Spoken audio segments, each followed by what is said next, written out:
সবাই সতর্ক থাকবেন, বাচ্চাদেরকে এই ধরনের ভেজালযুক্ত খাবার কখনোই খাওয়াই পেট নষ্ট করবেন না। মামা কি করছেন এখানে? আর মামা বইলো না, যে সন্ধ্যায় যে মেহমান আসছিল না বাসায়, হ্যাঁ, সে যে এই ধরনের জেলিগুলো নিয়ে আসছে। যে এগুলো তো ভালো। না না, ভালো না, ভালো ভালো কেমনে হয় তুমি বুঝতে পারতেছো না? যে এই যে একটা আইস ললি, এই ললির গায়ে কোনো কোনো জায়গায় উৎপাদন ডেট নেই, এক্সপায়ার ডেট নেই, এবং কি কোনো কোম্পানির ডেটও নেই। সকাল হলেই বাচ্চা এই জুসটা খাওয়ার জন্য কান্নাকাটি করবে। যখন এই জুসটা খাবে ওর পেটে ব্যথা শুরু হয়ে যেতে পারবে, বা যে কোনো ধরনের ক্ষতি হতে পারে। আর যদি ক্ষতি হয় আমি কাকে ধরবো? কোনো কোম্পানির নাম উল্লেখ নেই, কোনো কোম্পানির নামও নেই, এক্সপায়ার ডেট বা কোনো মেয়াদ কোনো কিছুই নেই এখানে। তাহলে এগুলো খাওয়ানো কি নিরাপদ তুমি বলো? না, এটা তো কাজ ঠিক করে নাই, কোনো ডেট নাই, কিছু নাই। তাহলে যারা এই যে এইগুলা বাচ্চাদেরকে খাওয়ায় তারা সবসময় সতর্ক থাকা উচিত যে এগুলো যেন বাচ্চারা না খায়। এগুলো বাচ্চারা খেলে পরে কাপড়ের রং দিয়ে তৈরি হয় এই জুস।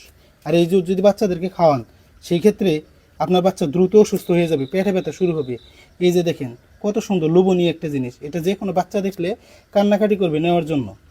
কালার দিয়ে ভরপুর, এগুলো সম্পূর্ণ কাপড়ের রং, এগুলো কখনো বাচ্চাদেরকে খাওয়ানো যাবে না, বুঝছো?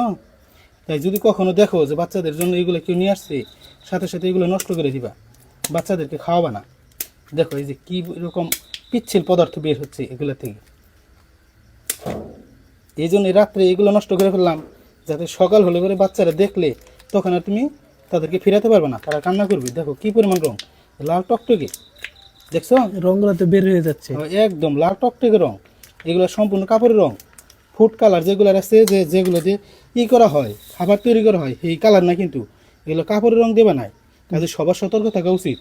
বাচ্চা সুস্থ রাখতে চাইলে এই ধরনের যে এক্সপায়ার ডেট বা কোনো ব্র্যান্ড নেম নেই, তারপরে হলো মূল্য লেখা নেই, এই ধরনের বাজে জুসগুলো খাওয়ানো যাবে না।